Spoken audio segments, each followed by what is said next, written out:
political correspondent Vassy Kapelos is standing by in Ottawa with more this morning. Vassy, good morning. Good to see you. So this was a victory for Poilievre that was pretty much guaranteed. Nonetheless, it is a big hurdle that he has now overcome.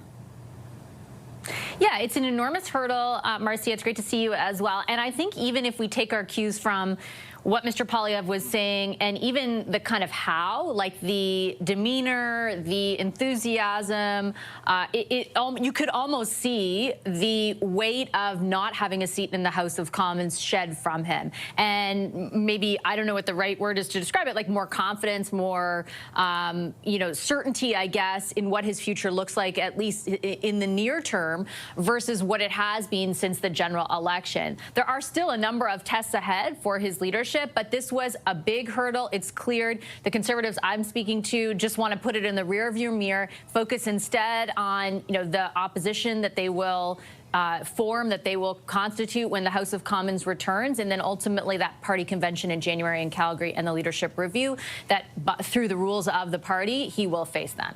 He will face then. So does the victory last night in Alberta help secure him as leader? I mean, January seems like an awful long way away, but just curious, does it help him in the eyes of the Conservatives who perhaps were thinking twice about Poilievre?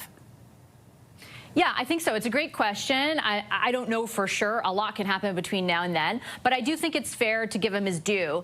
Yesterday, the conversation was, what would the margin of victory look like? Would he be able to secure as wide as perfunctory a win as Damien Carrick, who stepped aside for Poilievre, did in the general election? And he did. He won by a very, very, very decisive majority, by a huge swath of people in that riding. And I think it's fair to give him his due for that. And I think that just the message that sends to Conservative supporters is that the base of support for a Poilievre-led Conservative Party, particularly in this case in Alberta, but perhaps in other places where they did secure a lot of support in the last election, is still there, right? It's still solid. It's still coming out. The turnout even for a by-election was quite remarkable, right? Historically, by-elections have very low turnout. That was not the case in this by-election. So I do feel like there is, it's like this idea of like wind beneath your wings, right? And politics is often about a narrative and about that kind of thing. So I think the message is one for, a wider swath of Canadians, but also very specifically, as you point out, Conservative supporters who had been reflecting on a lesser amount of relevance that the party has had and that Poilievre has had since the general election, without a seat in the House of Commons,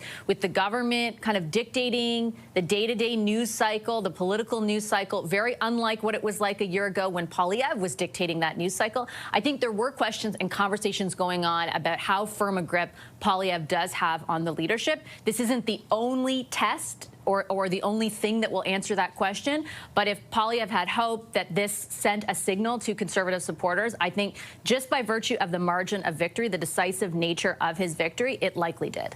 So he had a big loss in the spring, a win last night. What are you expecting, perhaps maybe in a change of tone, when he is back in the House of Commons?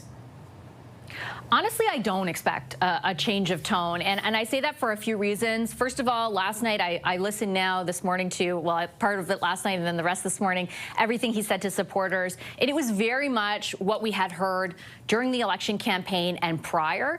And I've also been speaking to as many people as I can who were involved in the campaign and who have been involved kind of in the upper echelon of the party since. And my sense is that they don't think a change in tone is required or has been necessitated. And people watching may have a different view of that. And given the outcome of the election, I understand how people would take a different view. But their feeling is that the messaging that they had outside of Trump, outside of what happened with the NDP, actually did resonate to a greater degree with Canadians and their supporters than previous messages the Conservatives have had. So this idea that he has to deliver it in a different way or moderate in some way, they just don't buy into. Again, like, I'm not rendering an analysis on whether that's true or not, but that is what has been conveyed to me. And in every instance over the summer, and including last night, where we have heard Mr. Poilievre speak to reporters or speak to Canadians, that is echoed, right? Like, it's not like anything is different than it was 6 months ago in the issues he's focused on, primarily around, for example, cost of living. I would say there's kind of been a pivot towards talking about immigration more, but otherwise it's very much what we heard during the election around cost of living. And the tone is very much the same as well. How that translates in the House of Commons up against a Mark Carney-led government versus a Justin Trudeau-led government is going to be another test for the party come the fall.